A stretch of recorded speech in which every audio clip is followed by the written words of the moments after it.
Hello, beloveds. Welcome to another episode of Self Discovery. And this is your host with the mostest, the one and only Dr. Mojisola Edu. And today we have the phenomenal marketing genius, the one and only Treasure Owens, live in the building of Treasure Marketing. And they are taking businesses to the next level. Also, a fellow veteran. Shout out to the Chi Town. Y'all doing it real big over All there. right. Real shout out to the veterans and the Black Veterans Expo. Also the founder of that is growing and it's expanding so big and supporting veterans and getting jobs, networking, also publicizing a lot of businesses. And we're going to talk about Treasure's strength, her perseverance, and how she became who she is today. And Treasure, you want to say a couple little words before we get into our affirmation? Well, first off, hi. Thank you for tuning in and coming to hear my story. Um, and also, thank you for sharing my story. Um, I'm excited to have a conversation with you. You helped me along my journey so much. I just remember sleeping out of my car in North Carolina and just be like, I need to get back home. And you just being in my ear and just being a supportive help for me. So, you know, that's all I have to say. But I just wanted to say that.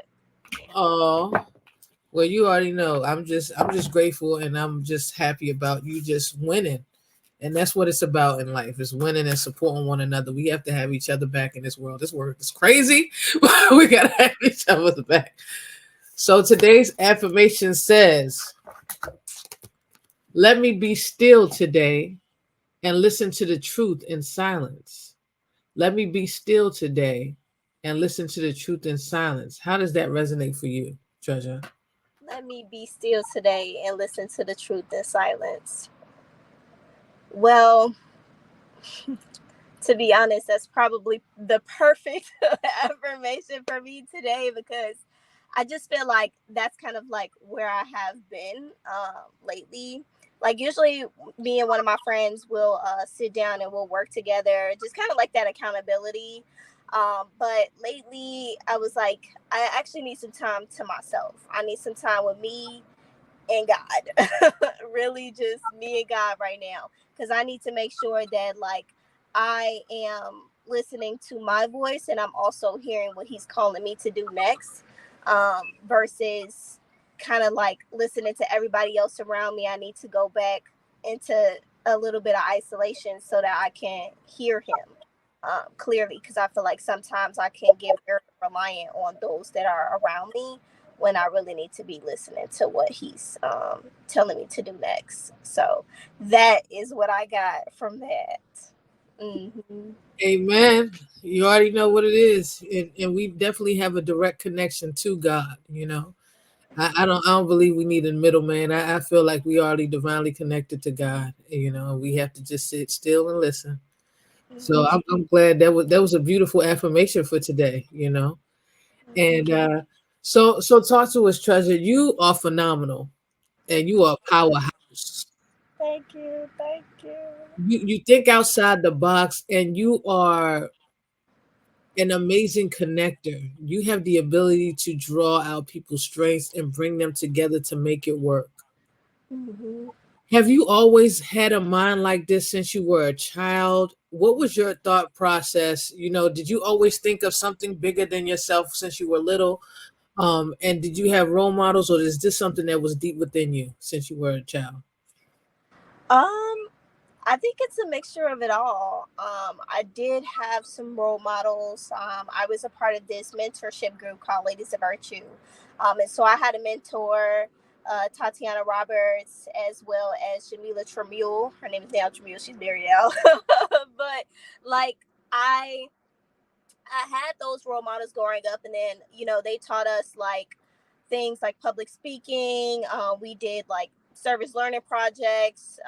We did like dining and etiquette classes, and then we also did immersion visits. So we got to see like different ways that other Black women specifically live. Like I remember going to I can't remember her name, but it was a news anchor, and I remember she lived in Lincoln Park, And that's like when you are, I'm gonna say, poor technically, or whatever you want to call it, when you're low income, especially in Chicago, you just think of like places downtown or just like any further than that. Anywhere up north is like inaccessible. I can never live here. I can never be that type of person.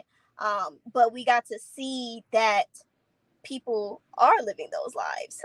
There are other routes to success, other thing like what I'm seeing to my right and my left, just within my neighborhood, the confines of my neighborhood, versus like the greater Chicago where Ladies of Virtue kind of had us. And so I had those role models, and they're very successful in their careers, and continue to be successful and continue to work with the youth. So I had them. I had um,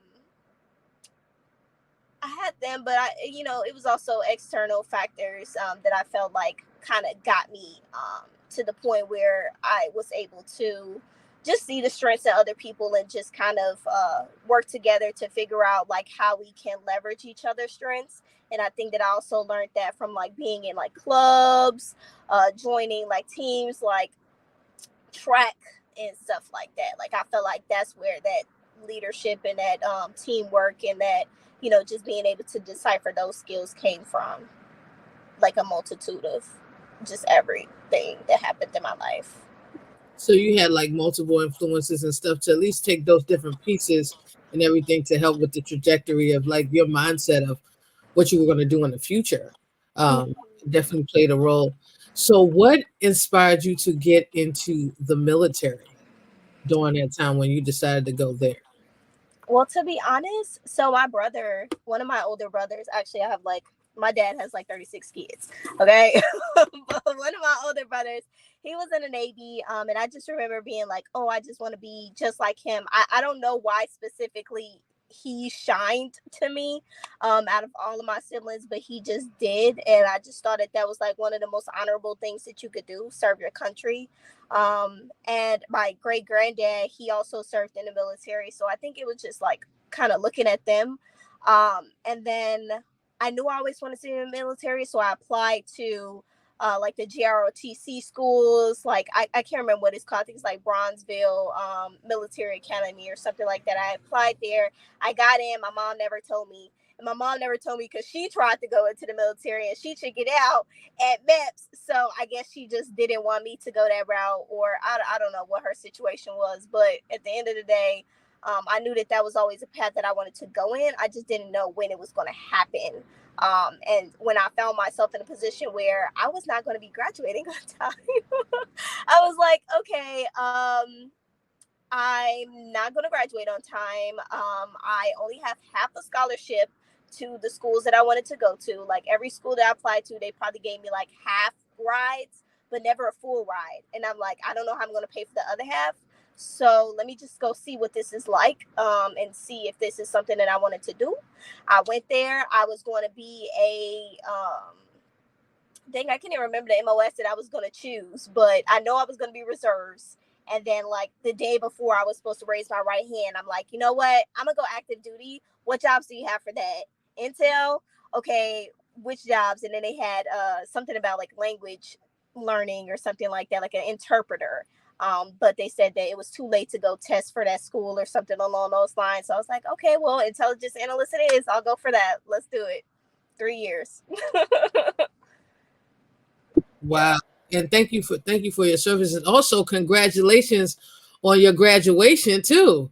Thank you. So I think I'm about to get into these graduate programs. I'm using my Illinois veteran grant. Thank you, thank you, thank you. Let's pray, because I feel like so far I haven't gotten any acceptance letters yet, but I only did it like maybe like a week or two ago. So as far as the applications, but my admissions counselors for each of the schools that I applied to, it just like they've been really responsive with me, and they just like are always calling me like, hey, do you have any questions? Hey, this is up at the board now, just keeping me informed. I really think I'm going to get into NIU. I pray to God, because that's the school that I'm like really like, that is the one that I want to go to, because they have everything that I want.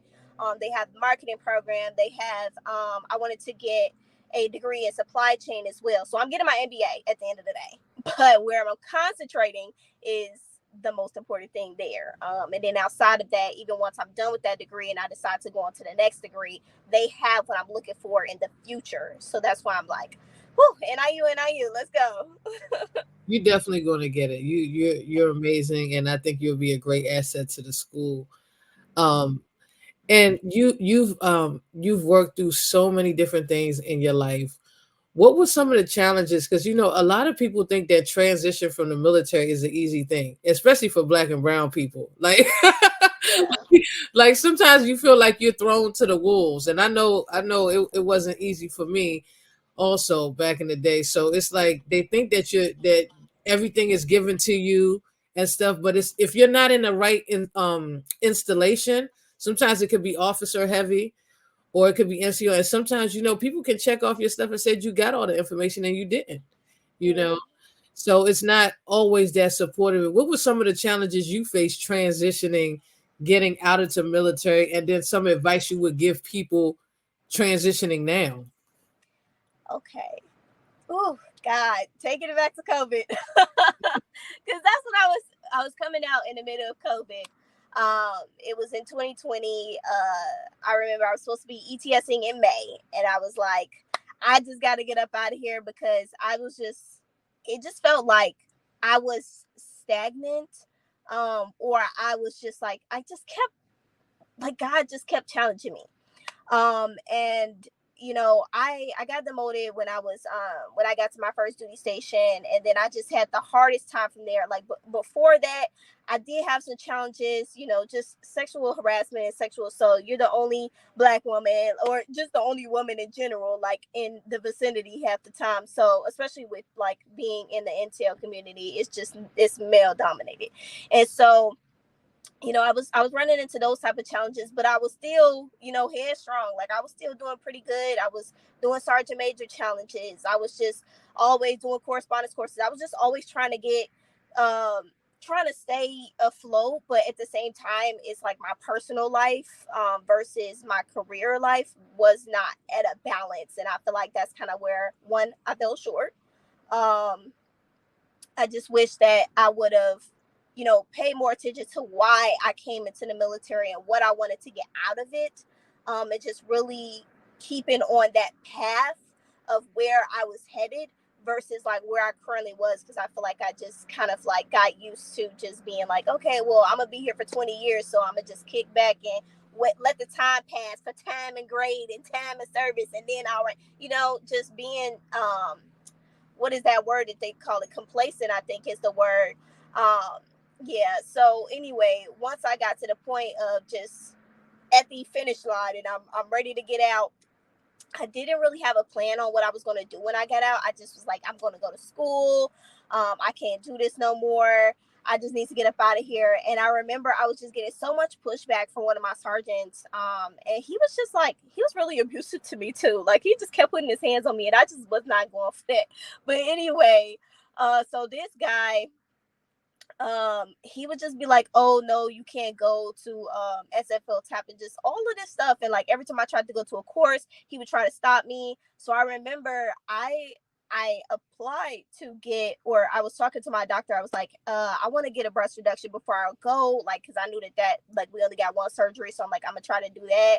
And then during that time, like I was very strategic in a very messed up way. I'm like, okay, if this is the way that I need to go to be able to go to SFL tap and do the things I need to do, then that's what I'm gonna do. So I went under the knife. I got my surgery, and don't get me wrong, I did have back problems. I was still going through that stuff, but I don't think that it was to the point of me actually needing that surgery, like diring need of it, especially right then and there. But I just knew that that was the way that I could get to SFL tap. So I'm like, okay, I'm gonna go on convalescent leave and I'm gonna go to SFL tap.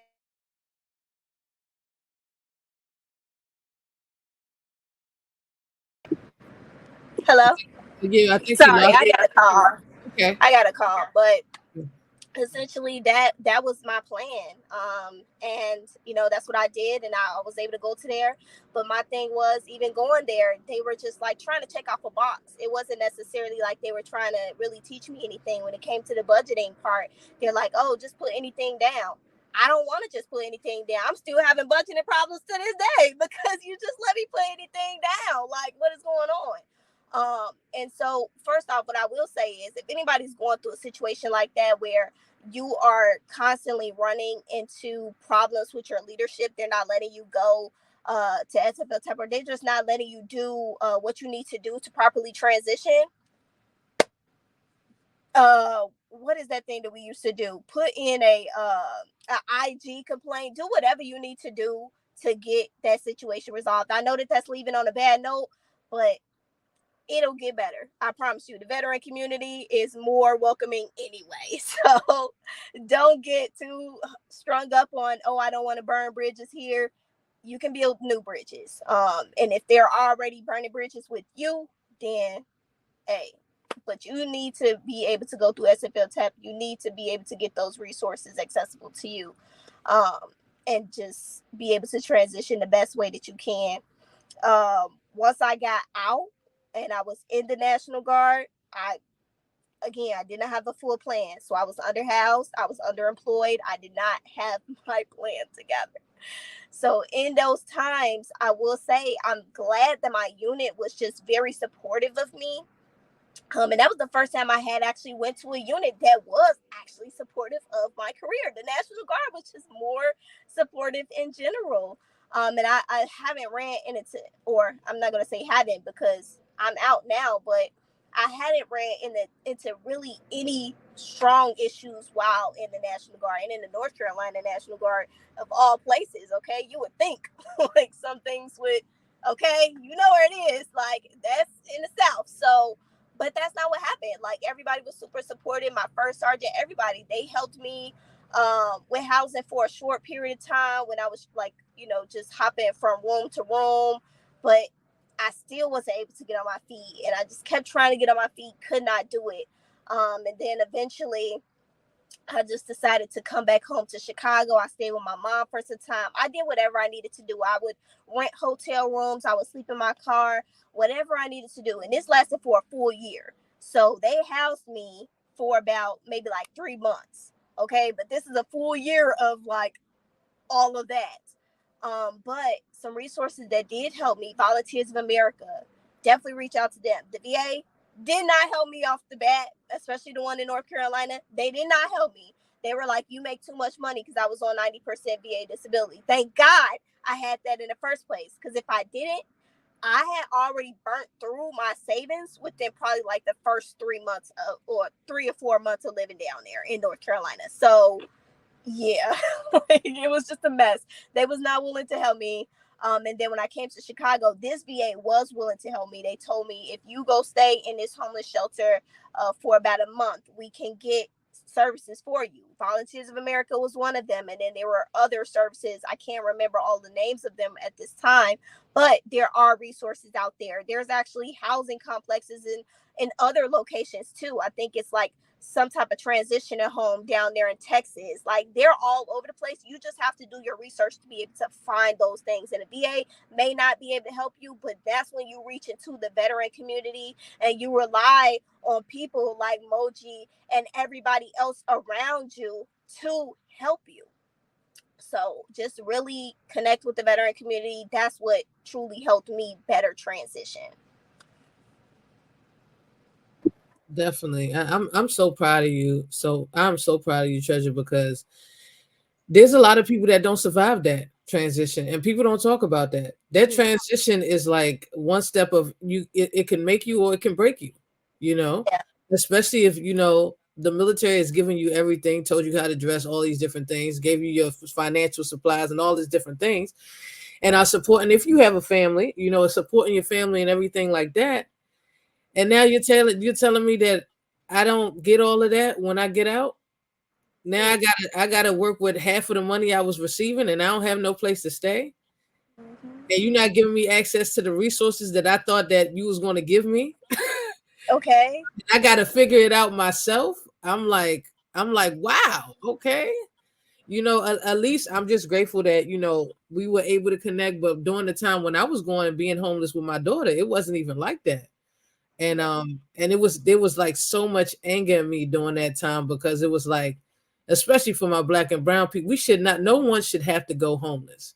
No one should have to be searching for a place when you serve this country, and we still have people suffering, so just like Treasure says, make sure the VA doesn't know everything. I mean, there's some VAs that have some access, but if we don't as veterans stand up and ask for what we want, they won't give it to us. So, especially for the black and brown people, make sure that you reach out, or any veteran, reach out to your community, those who have done it before, and make sure that they have the resources and ask them. Closed mouth don't get fed, and don't ever feel ashamed as a veteran out here to ask for help. Because I surely did, and Treasure did, and we all ask for help because we can't do it by ourselves in this world. We can't do it by ourselves.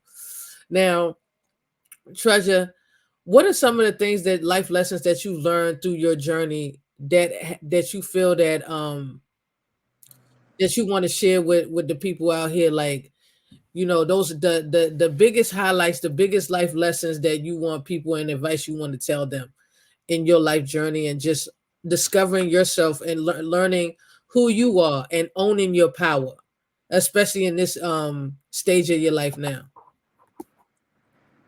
I will say this: at every stage, I am continuing to relearn myself. Okay, coming off of active duty to the National Guard, that was a transition in itself. I had to get used to not being called Owens or rank Owens or whatever, and get used to being called by my name.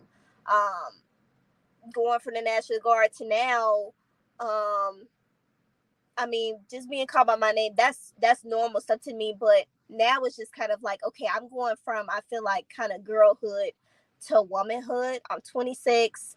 I'm very hard on myself, which I'm still working on to this day.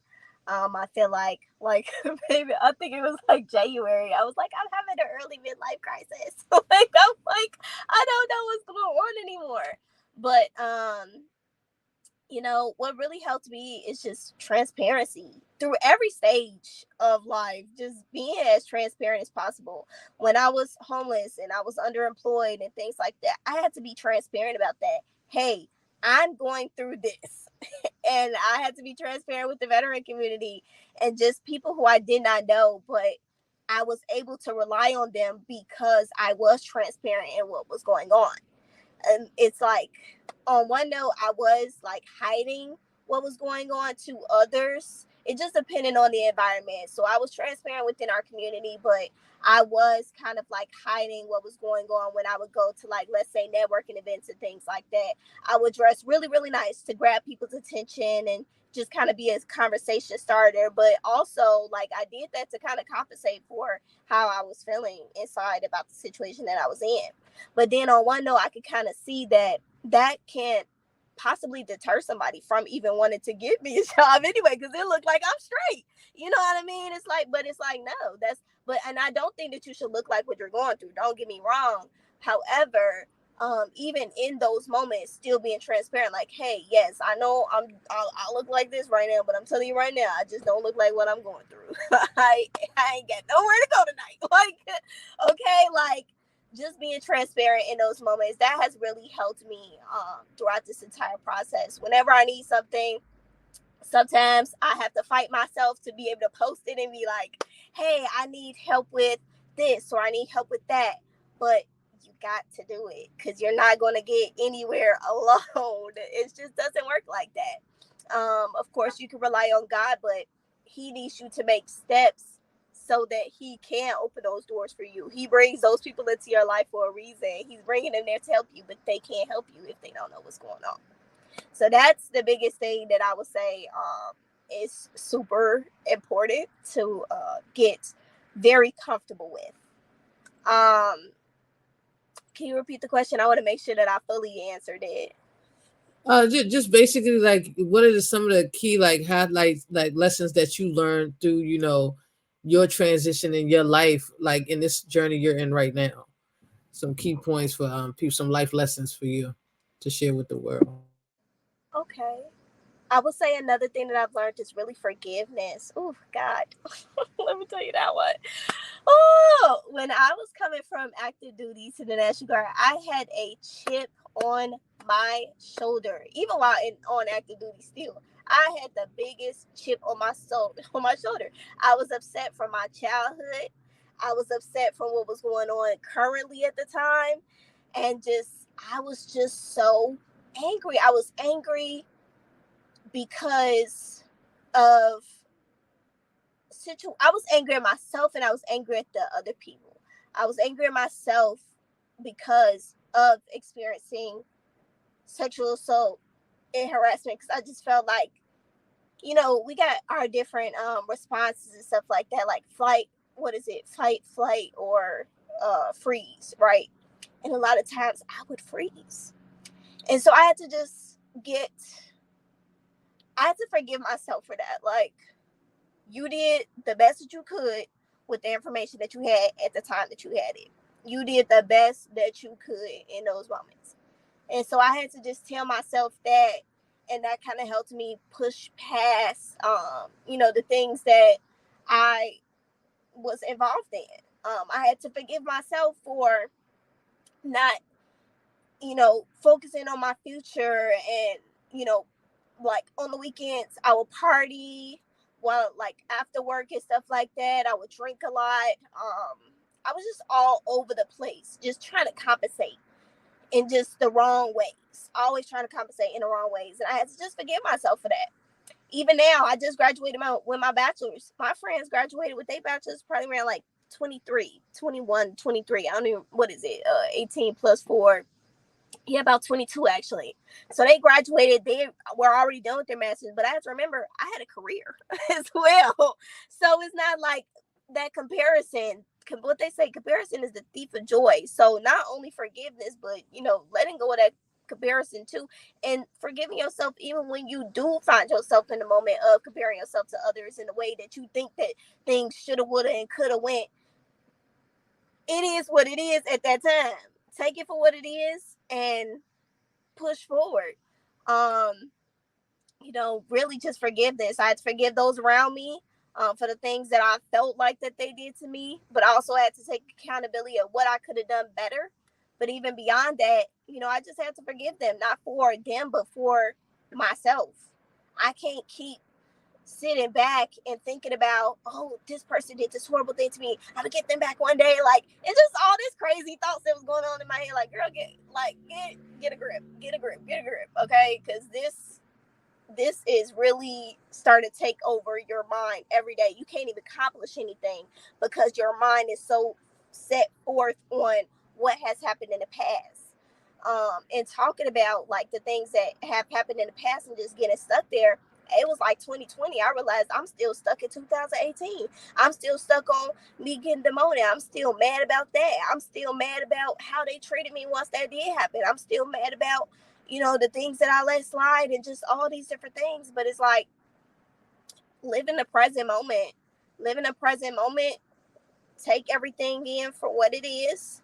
Forgive yourself for the things that you fell short on. What can you do better in the future? Start mapping that out. Right now, I actually had to revert back to something that I did in 2020. This morning, I sat down and I wrote out my stressors.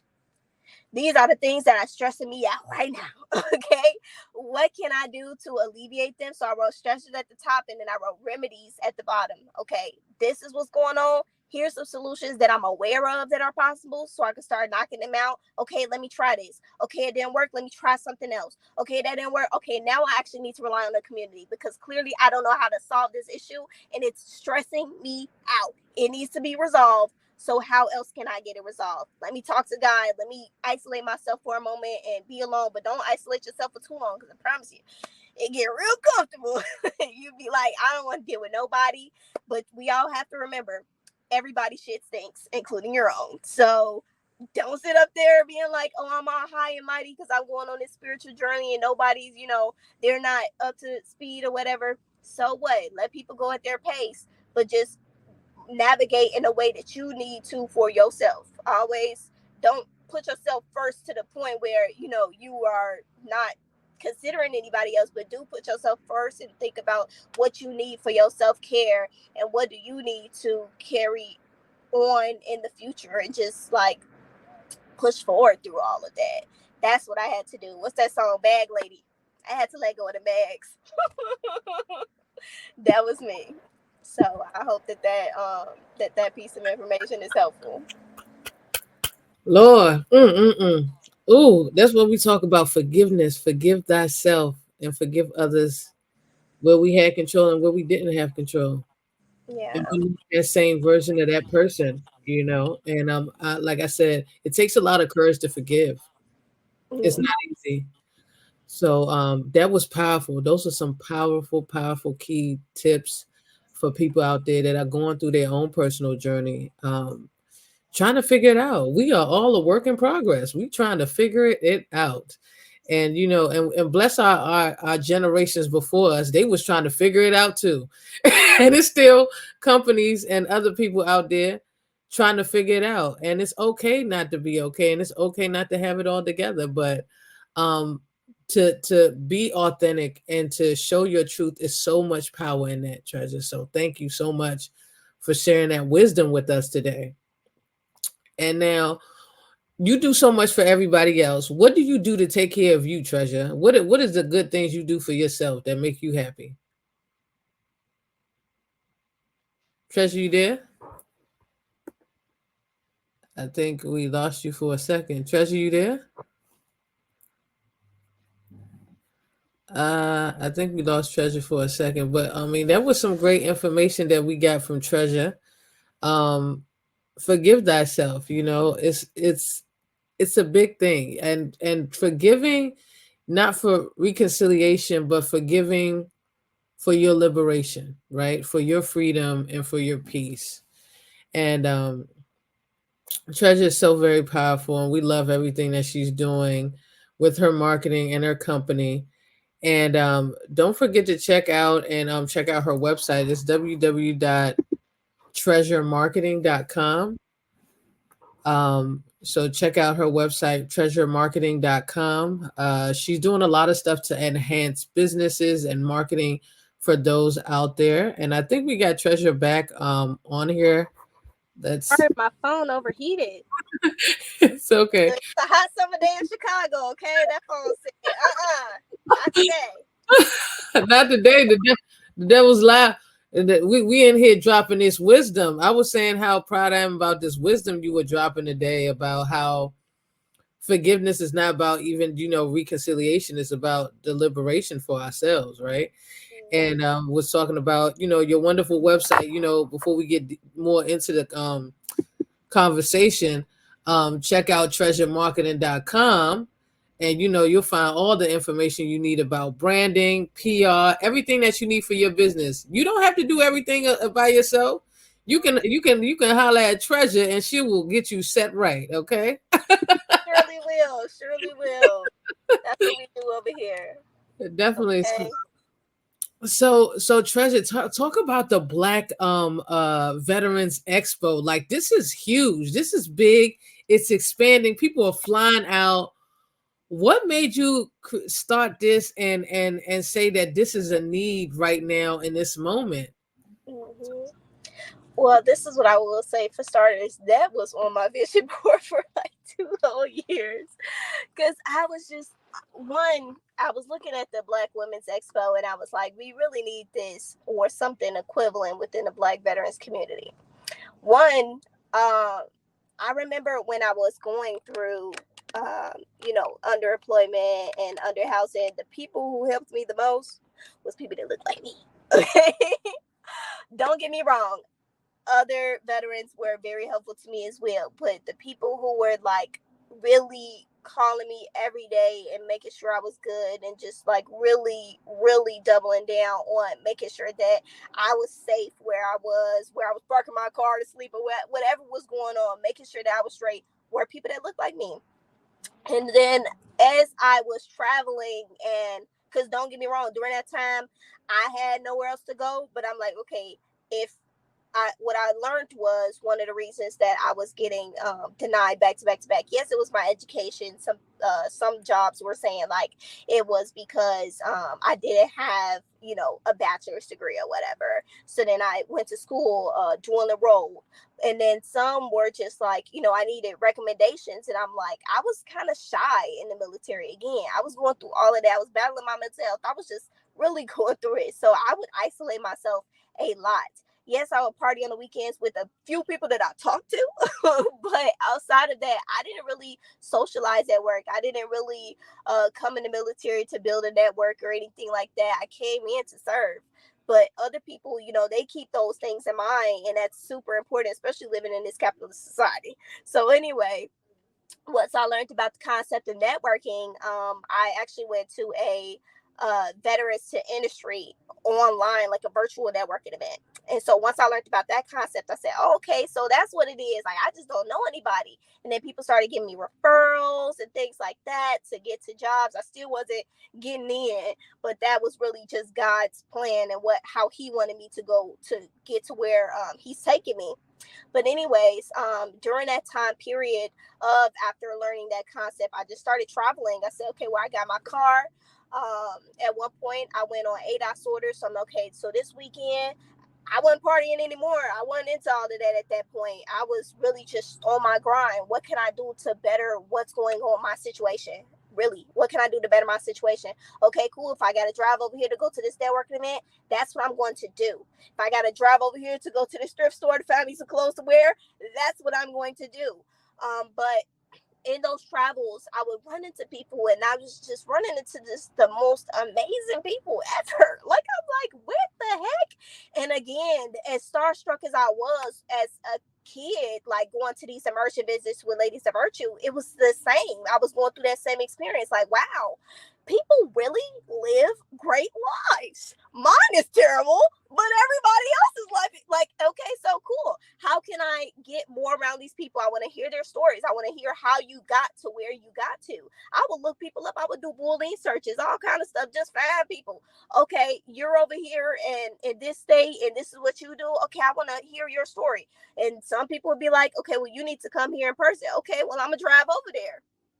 Whatever it took to hear their story, to get their point of view, to learn the things that, you know, they did to get to where they're going, because I believe that there's multiple roads to the same destination. So I'm not just trying to hear from one person. I need to hear how a couple people got to the level of success that they got to, especially if it's in a similar industry that I want to go in. Let's say, because at one point I was trying to go into cybersecurity. I was calling it everybody in cybersecurity at different stages. Okay, you got a senior role, you got a mid-level role, you got an early entry role, or even an internship role. What does this look like, so I can start mapping out my career path the same way that some people do while they're still in the military? Okay, I need this amount of correspondence courses, I need these schools. I was doing the same thing, just I would say on the civilian side.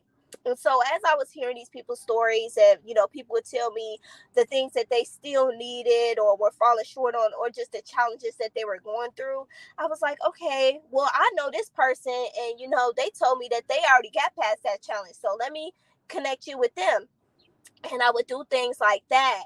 And I would continue to do that. I think the first time that I really kind of got serious about connecting with the Black veterans community, I would say that was probably I think 2022. But 2021, when I moved back to Chicago, I started kind of like small networking groups that kind of brought me along the way, because I would like meet all these just Black people in general, just Black business owners in general, not necessarily veterans, but I would meet Black business owners, and we would all try to go to like different networking events and stuff like that with each other. So I made a group chat.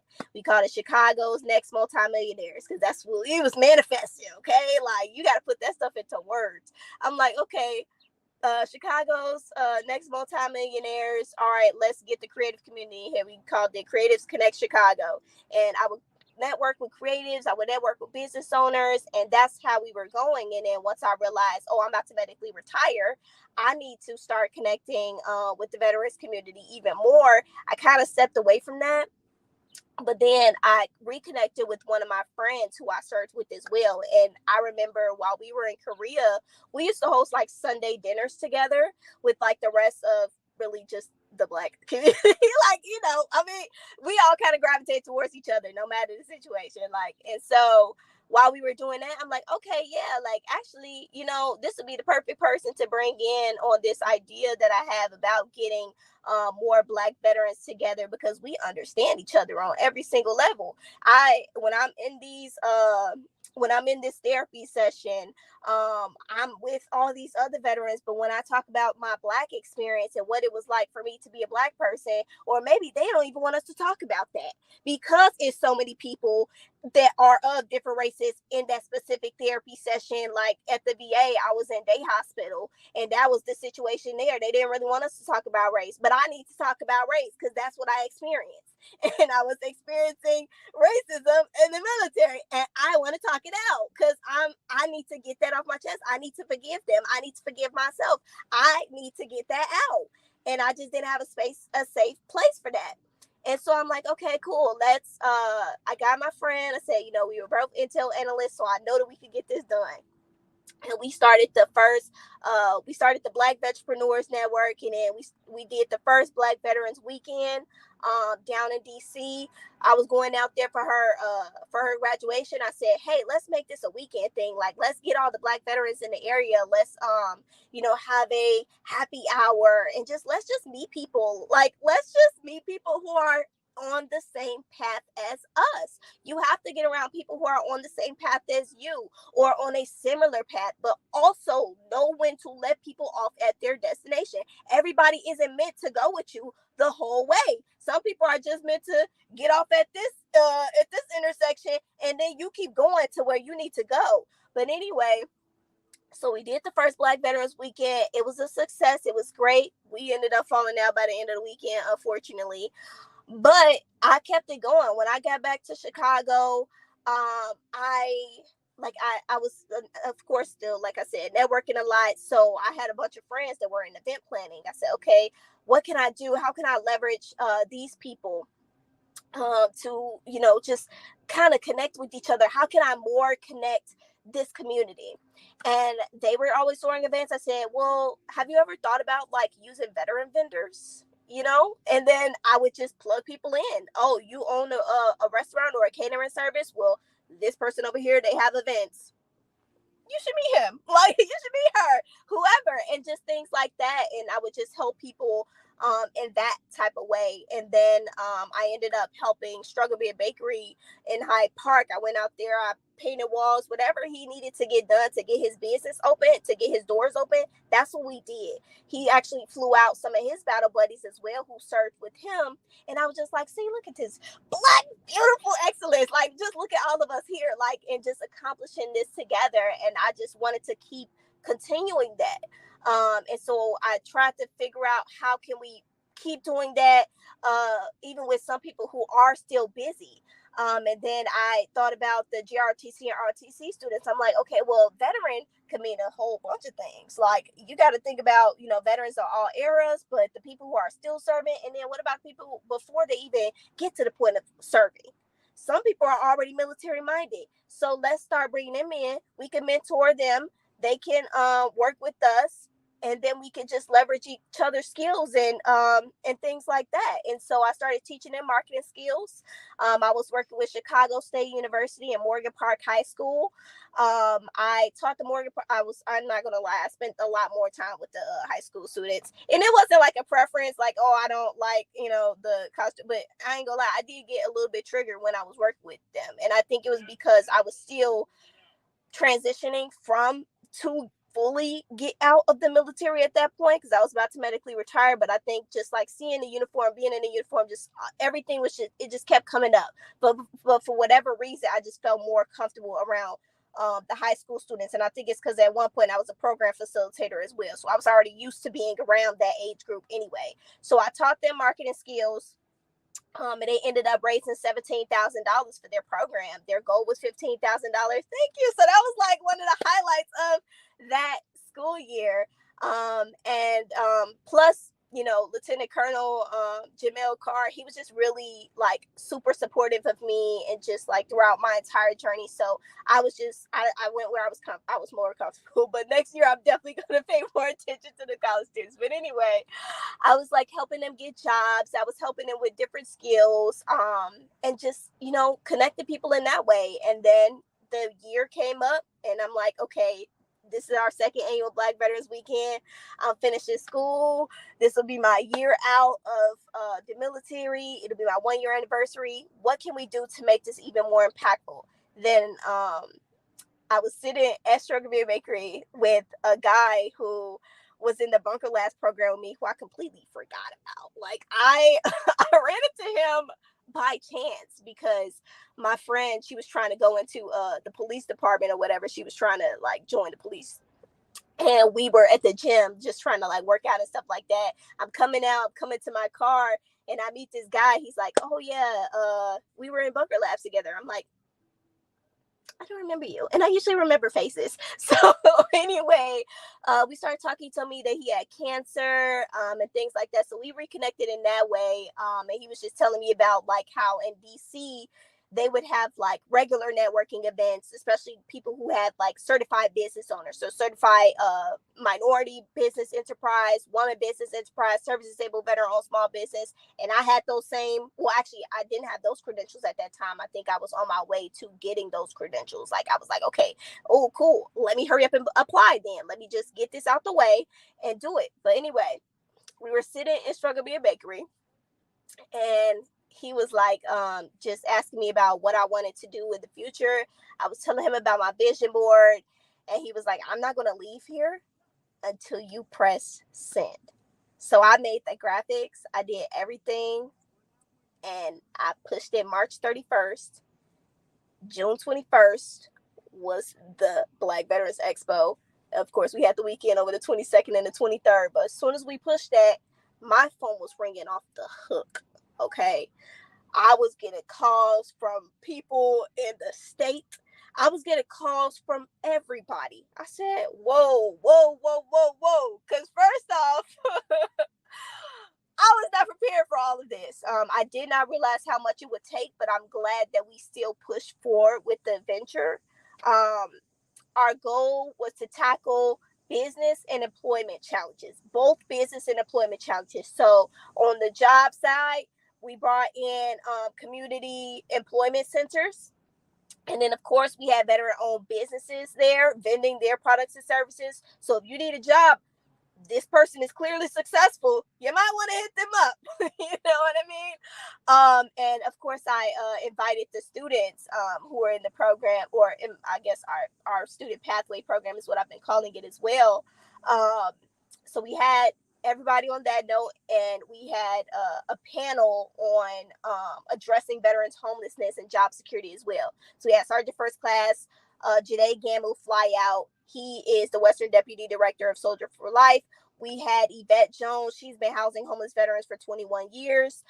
We had Gabrielle Pickens. She's actually building modular homes for veterans as well. And she's going to be working with Yvette Jones because Gabrielle has a history in media. So they're going to be working together since they're both in construction, but she has that extra skill that they're going to be leveraging to further that veteran community project.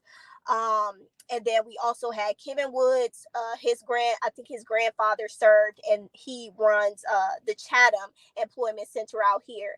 And so we had people along those lines. So we had experts to talk about all the different aspects of homelessness and how to get a job and just, how to better transition. So we talked about that. And then on the business side, which of course I fall into that category. So yes, it was a lot more business resources because we were thinking about, well, what can we do to leverage businesses? Because before you even can get a job, sometimes we need to focus on the business. Because when you have more business, especially with those who have their certifications, you bringing in contracts into the community. So you're starting jobs. Do you see the order? Like, if that makes sense. So that's why we're really focused on the businesses because they bring jobs.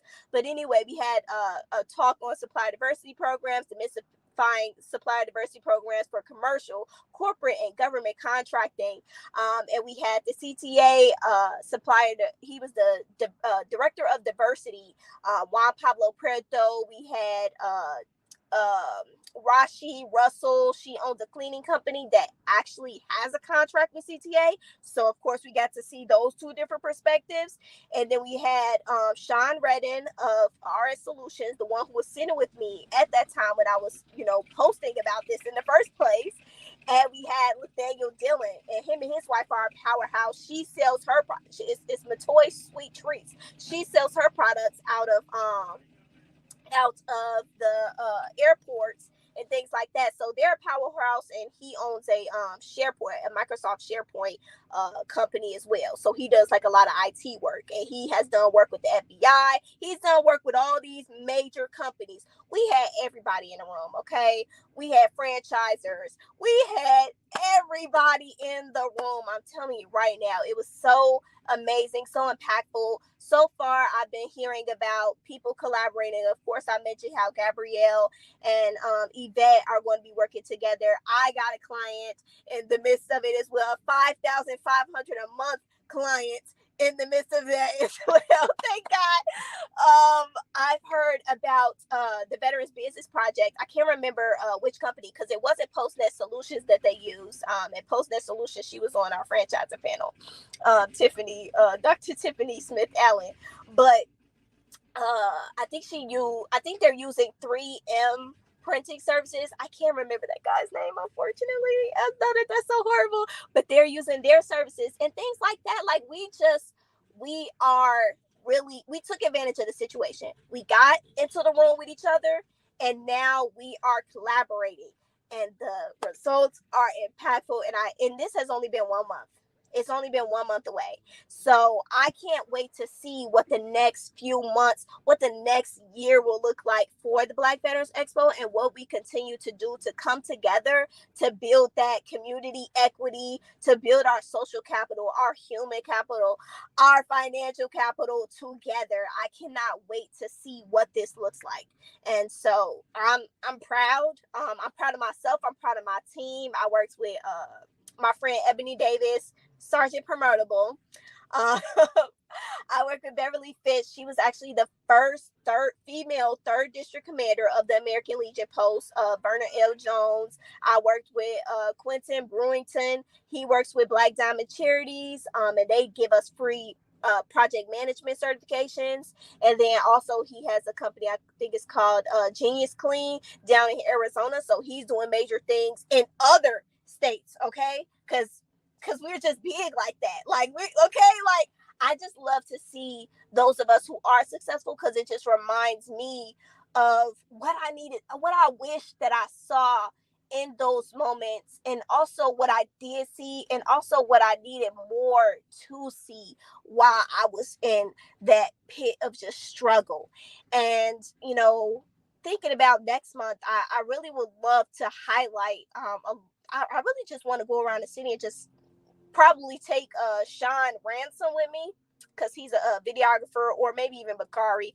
Take one of them out, and we just highlight all the Black veteran-owned businesses in the city of Chicago, and then take that on the road. Like, I thought of this whole thing called the Veterans Passport. So we might do something like that and just showcase, like, just Black veteran excellence. Just showcase all of us and all the things, and just hear everybody's story. I'm looking at a veteran right now. This guy's a Marine. I don't even know.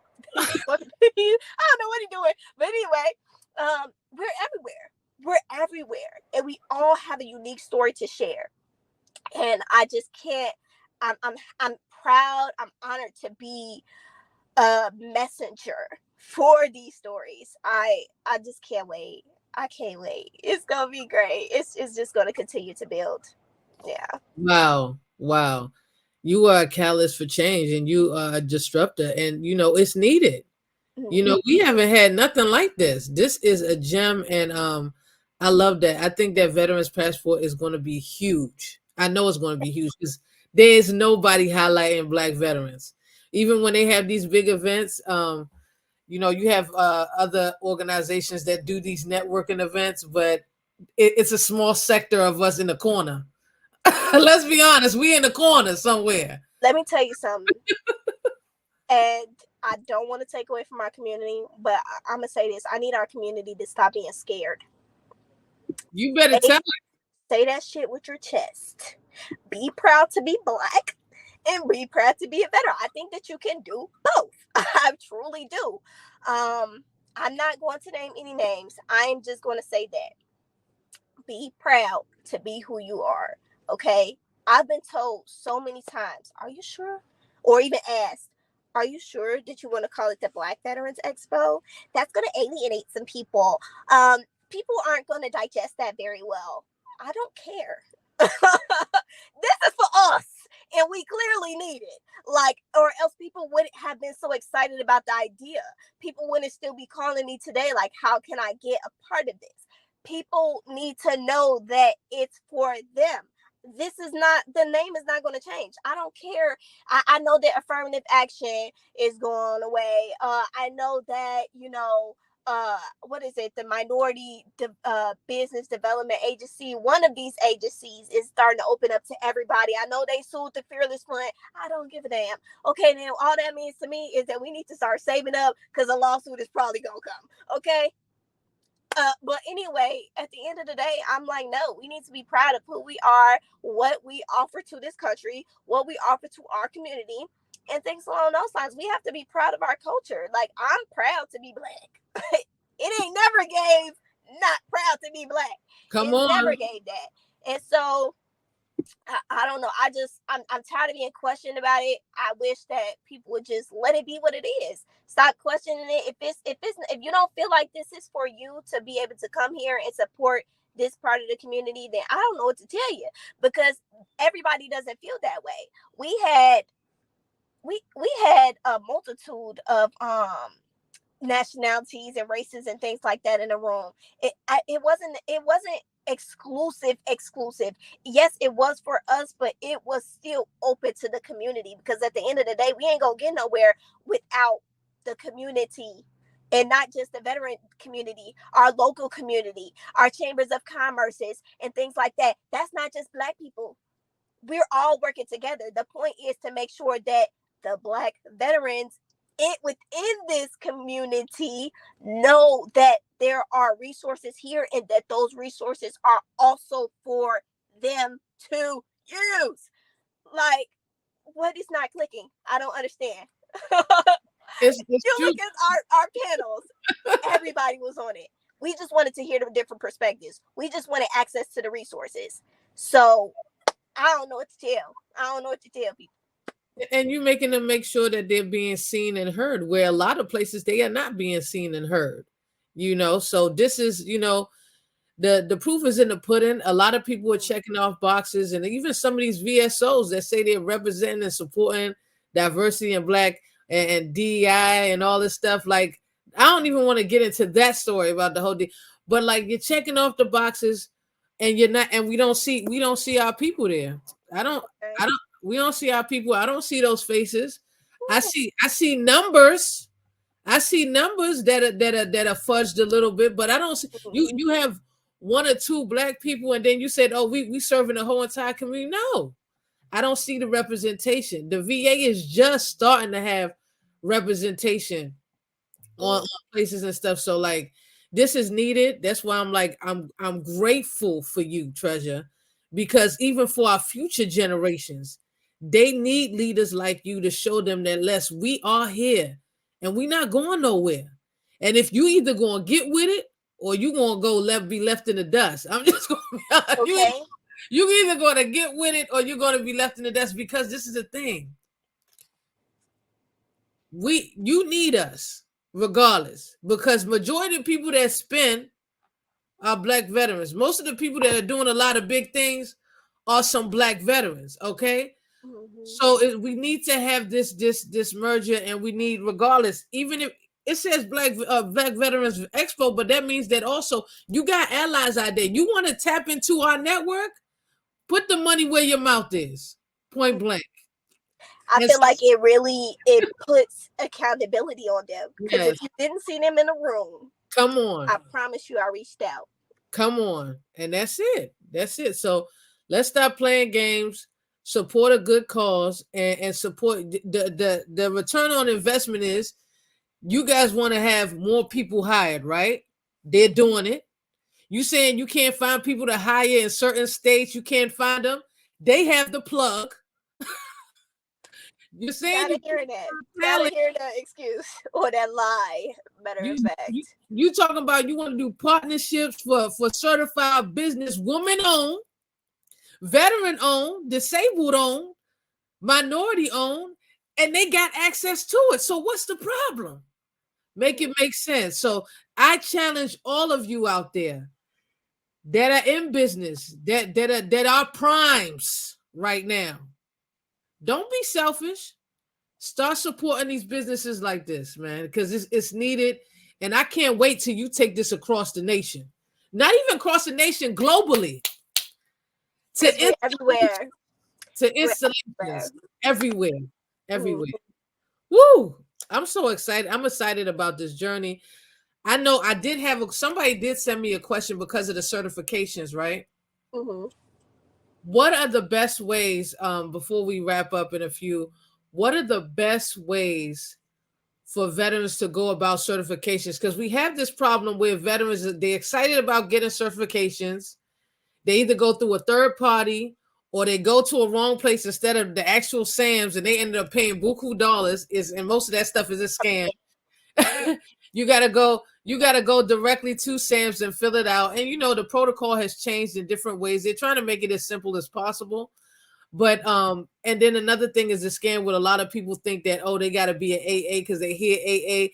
Is they give you Yeah. 9 years. If you're not already bringing in revenue, they're gonna kick you out. So you got to make it make sense to be strategic about these things. And also the prodigy situation. Sometimes a lot of these big businesses are not working out with that also, because some of them they want to have everything. They don't want to walk somebody hand in hand through the process. In Mm. regards to certifications, especially let's say women-owned businesses, what are the best ways for veterans now in regards to getting certifications, and why is it important for businesses now to diversify their streams of revenue? Ooh. Ooh. Okay, let's get into it. First, this one I'm going to say. When you are looking for any resources, you need to think about your identity, right? So I'm Black. I'm a woman. I'm a veteran. All those different things that describe me. I'm also in Chicago. So some things can be geographically based. Some things can be demographically based. Some things can be gender based. It just depends. So there's several resources out in the world. You just have to figure out, plug and play. Okay, I'm a woman. What resources are out here for women business owners? All right, let me reach out to that specific one. Or, like, let's say it's even Chicago. The Chamber of Commerce is always going to be your best friend no matter where you stay. Okay, and if the Chamber of Commerce ain't stepping up, there's some type of business development center. It's just, you just gonna have to research it a little bit. Or even with the veteran community, there's the Veterans Business Project. There's bunker labs. And I'm not going to say that they always do the best job in every single category, because again, veterans, a lot can mean veteran, a lot of different things. Okay, we all come in different ages, sizes, skin color, all those different things. Okay, so you just have to figure out, try it. This resource is here. Let me see how it works for me. It's not working for me. Okay, what's next? Never get deterred when you run into a situation where you thought that this one organization was going to be the best organization at it because they were best for somebody else. It might not be best for you. That's fine. Move on to the next one. Okay, so that's the first thing that I will say. For me, I got my Illinois business certification. So I got mine from the state of Illinois, and I got it from the SBA. The reason that I went those routes is because it's free. I went that way because it's free. But now, when I'm trying to, like, think of doing business with the city of Chicago, or certain contracts, they want you to have it from, like, they want you to have your business certifications from a certain place, if that makes sense. Like, I don't know if that is what's statutorily written. I can't say that for a fact. So don't get me wrong, but I'm just saying what is coming out their mouth verbally as I'm talking to them. Now let's think about Bally's, right? They were like, okay, well, you need your city of Chicago certification. Bally's is that casino that they about to build up even bigger than what it is downtown right now. I want to do business with them. When you think about doing business, you got to think about what markets you want to get in as well. Do you want to do business to business, business to customer, business to government? I feel like we're doing kind of B2G and B2B, because we are like offering our services and stuff like that to other business owners, but I also want to offer it to the government. And when I think of business to business, I'm talking about like small businesses, but I'm also talking about like the corporate situation. But that's why we said, like, even with the expo, commercial, corporate, and government, because those is how we kind of broke it down. For me, diversifying my markets in which I'm in, when I think of marketing, I think of marketing whatever your thing is, whether that's cleaning, cooking, marketing itself, videography, whatever that is. Figure out a good market for it. If you ever seen that movie, Founder, I think is what it's called, that kind of covers the McDonald's situation and how Ray Kroc kind of stole that from the McDonald's brothers. When one part of the movie, he talks to, I think, a lawyer, and the lawyer tells him, like, you are not doing financially well because you're not in the right market. Like, you think that you are selling burgers and you're in the restaurant industry. No, you are in the freaking real estate industry. What matters is you owning that land, because if you own that land, you could do whatever with it. This restaurant don't work out, you can start something else on it. If your business fail in a specific location, you can't pay your rent because you don't own that land. So you in the wrong market. You know what I'm saying? And that's the same thing that you need to be thinking about for your own business. Like for me, marketing, I'm applying to get into, and they call it different, it's different terms depending on how you're doing business as well. When you think about B2B, B2G, B2C, all those different things, right? So far what I've noticed is that they'll call it a vendor program or a supply diversity program. So whenever I'm reaching out, I'm asking, can I get a part of your vendor supply diversity program, or can I speak to somebody in procurement? Whatever y'all got going on, I don't care what keywords y'all use it for it. I'm gonna say the top ones that I've seen. What do you got? How can I work with you? Is pretty much what I'm asking. So I applied to be into the vendor programs for different conference halls. Why? Because they're always throwing conferences there. So they have their preferred vendors, and sometimes they say preferred suppliers, or they'll have a system in which they do it. It just depends. Sometimes it's a platform, sometimes it's a software. It just depends, or it's a system. I know that all of that sounds complicated, but at the end of the day, I guess what would be more beneficial is to think about the different type of institutions out there, right? Like I said, conferences, school programs. I try to look for conglomerates. Okay, so Chicago public schools, right? Chicago public schools mean all the schools, all the public elementary schools in Chicago. So if I get into their vendor system, I can do business with all of those schools. Okay. You got to think about, try to find something where you can do business with multiple people after you apply it one time. Okay. That's why I thought about conferences, because they're always throwing events there. So that means I have a multitude of people who I could do business with, multitude of people who I could do videography and other PR, whatever they need, because people are always throwing it there. So I think of locations. I think of just conglomerates in that way, government programs out there. SAM.gov. I mean, it's so easy to apply for that. And if you have any issues, really just call. Sit on the phone with them for however long that take. I know that part can be the most annoying part, but sit on the phone for however long that take, okay? And as far as getting the business certification application done, reach out to free things, okay? I'm all about the free. I don't care, okay? I'm reaching out to score.org, okay? I'm reaching out to my local urban I'm sorry, I'm part of the Union League Club Chicago, but there's also the Urban League Club. If I'm thinking about the right name, I hope that that's the right name. I'm so sorry, I'm part of so much stuff. But anyway, something along those lines. Reach out to whatever's free, any free business coaching. I'm trying to think again. The Veterans Business Project, that is free. Just look it up, like do a Boolean search. Business certifications, free. Who does it for free? I know some of these, I think it's like the women business, what is it?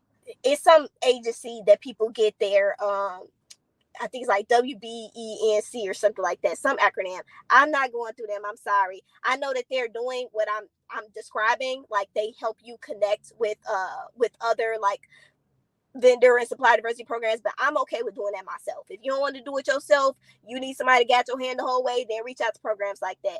But some of them do charge for certain aspects of their services. Again, I'm in it for however I can get the most done for free. So I'm just looking at the different institutions, education, these things. And then as far as applying, it don't take that long. Whatever you ain't got, you just write a memo and say, I don't have it. No, yeah, exactly. wait for them to respond. What you say? I said you're right, because most of them they'll ask for like a letter of explanation and stuff, especially for the veteran service disabled. Like if you don't have the finances yet and you just started, they're gonna just say, I don't have the finances yet. So it's we haven't been in business yet. Yeah, you haven't been in business yet. And then and also like in Maryland, where I'm at, well, most of all states have a PTAC. It's so we have a Maryland PTAC that helps you, walks you through. It's a free program. You can do that. And like Treasure said, go to the SBA. They got all the trainings. They got thousands of trainings, and you can get your woman on. But they have a organization called Women in Policy (WIP) that's out here too. But I say you can do all of this yourself. Just give yourself patience. And get a mentor, because I mean some people can spend thousands of dollars and still can't get their certification. So make sure that you're using, like Treasure said, the free resources, and do what you need to do, and make sure you fill out SAMs. I mean, at least go to SAMs and do that first. Connect, and that directs and populates everything into SBA. So I mean, there's so many free resources, like Treasure said, and then also you can reach out to Treasure too. She got connections, so yeah. it's right there. So never be scared to reach out and ask for the resources that you need. And the last thing, Treasure, we always ask everybody this to end out is what would you tell the younger version of yourself? I would tell her, calm down. Like you stressing over nothing. Like you really are. And even I tell myself today, calm down. Like when has God not had your back? Like what are we doing? What are we doing? What are we stressing for? Because everything is always working in your favor. I remember I was going to get my driver's license, and it was raining so hard that day. But earlier in the day, I had asked God. I said, "Hey, I just don't want the lines to be long. Like the parking already expensive, so I just want to be out here for an hour, whatever." I get there, pouring rain, harder than it had ever rained the entire day. But that line was short. So it might not happen the way that you want it to happen, but at the end of the day, he's always working in your favor. Whatever you ask, it is on its way. I'm living in the dream that I wanted once upon a time ago. I wanted to live in an apartment. I'm doing that. I wanted to have my degree. I got that. And now I'm on to the next one. Okay? Everything that I ever wanted, it came into fruition. Maybe not exactly when I wanted it to, but it happened. Okay? Or it's on its way to happening. So there's nothing to stress about. And so that's really what I would tell myself. Like, just keep looking forward to the future. I'm about to move up out of this apartment in 3 months. I don't know where I'm finna go. I don't have a house planned out, but I bet you for sure, come around October, I'm gonna be in a house. Okay? Like, I don't know how it's gonna happen, but now I'm gonna start packing and preparing myself for it. You got to prepare yourself to win. So not only stop stressing, but prepare yourself to win, because you never know when the opportunity is going to come. I told myself a few weeks ago, I said I'm going to do, I was using the Harvard Business Review life strategy. I said, okay, I know I want to have some speaking engagements. I want to do some pitch competitions and start applying for more grant opportunities. I want to apply to more, of course, supply diversity programs and things like that. And that's what I'm doing. What I'm on the call right now doing, a speaking engagement. It may not be a speaking engagement on a stage like what I thought, like that's what I was writing, but it is still what I wanted. And it's preparing me for those moments. Everything that you do every day, it all accumulates. It all accumulates to where you're trying to go. This moment needed to happen. This conversation needed to happen. I don't know who this conversation is for. I don't know who this conversation is going to impact, but it was along my path. And I'm going to continue to have opportunities to share my story, and I'm going to continue to be able to impact people, and you're going to be able to do the same thing. And that's just how life is. Stop stressing. Don't worry about it. Just prepare to win. Oh, and on that note, everybody prepare to win. Come on now. Prepare to win. Oh Seriously. man, just sending some love to all of our inner childs. May they continue to strengthen us, because I feel like that strength in harnessing that inner child to give us strength before the world got crazy. You know, to be free, to be daring, and just be ready to win at all times, no matter how it comes. We're gonna win. We got this, you know. So like I said, I'm so proud of you, Treasure, and make sure that you all check out the website, treasuremarketing.com.